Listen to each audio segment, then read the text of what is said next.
Hi, Mr. Chetty. I am responding to your request to travel to the Fiji Islands. I will be talking about the background and history, the culture, things to do, getting around, and travel tips. Some background and history. Fiji is made up of 3,000 islands. About 300 of them are inhabited.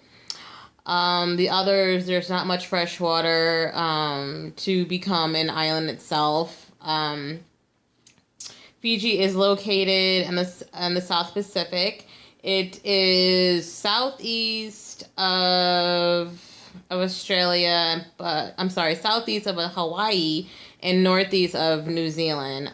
It does sit on the equator, so they are a day ahead. The history, the culture, well, the history of Fiji, a lot of the first settlers were from Polynesia and Malaysia. Abel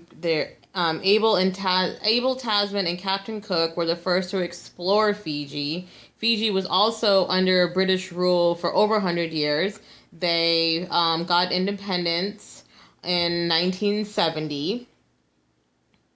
The culture there is made up of Southeast Asia, Chinese, Indian, East Indian influence. A lot of the East Indians come from India. They were first settled there as sugarcane workers, and so there's a large population of that. And of course, Britain. English, Fijian, and Hindi or Indian are their main languages. So the main foods that you would find in Fiji would be seafood, coconuts, cassava, and other fresh fruits. Main export in sugarcane, so that's their main money maker as well as tourism. A main dress that they wear is called a sulu. It's kind of similar to a sarong. Men and women both wear them. Men wear them as a skirt, and women wear them as a dress. And they come in beautiful colors as well. Let's see here.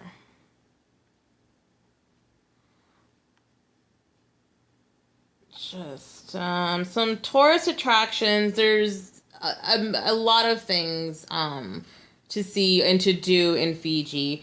Of course, the food is something that's always, it's always something that you want to try.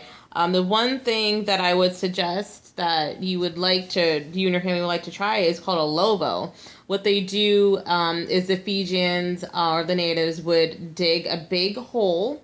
And it's an underground oven. So they would dig a big hole. They would put the pig or the seafood underneath, cover the hole with the dirt, and let the heat of the earth cook the meat. So it's kind of a slow and go process, but it's absolute excellent to try. Snorkeling. There's so many islands in Fiji, except for the main islands there, but snorkeling is a huge tourist attraction.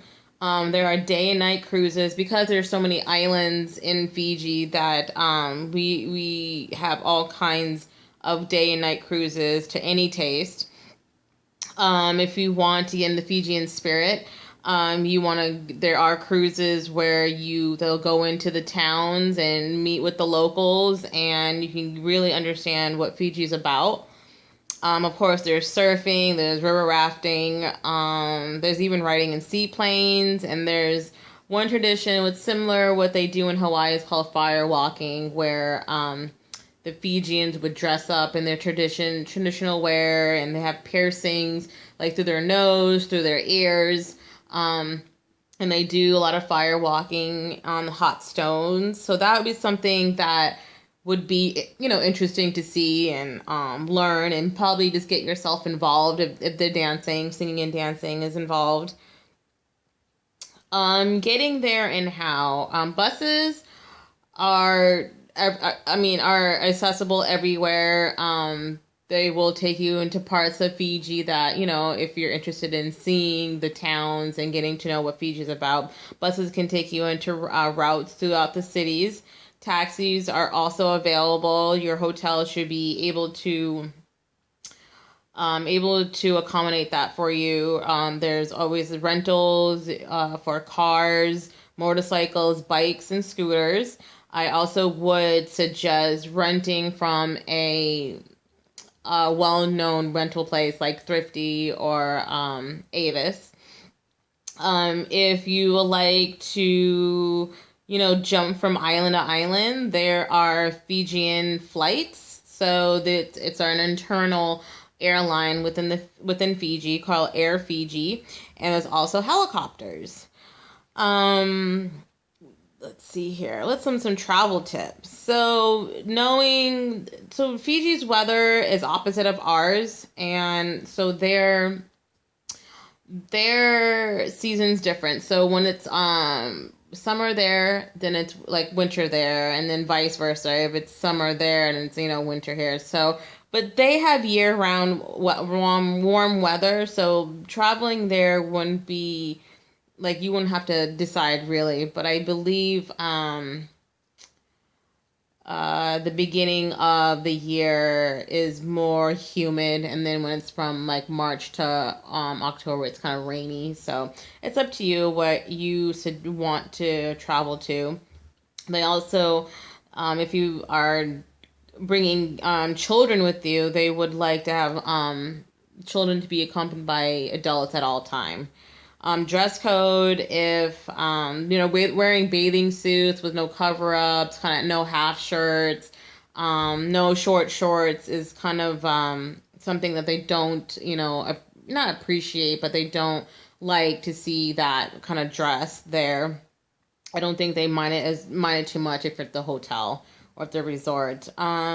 Passports, if you need help with you and your family getting passport, just contact our office and we can get that for you. And concierge services are at every resort in Fiji, so you won't have to feel that you have to plan on your own. And we also can help you figure out any special wants or requests that you and your family would like.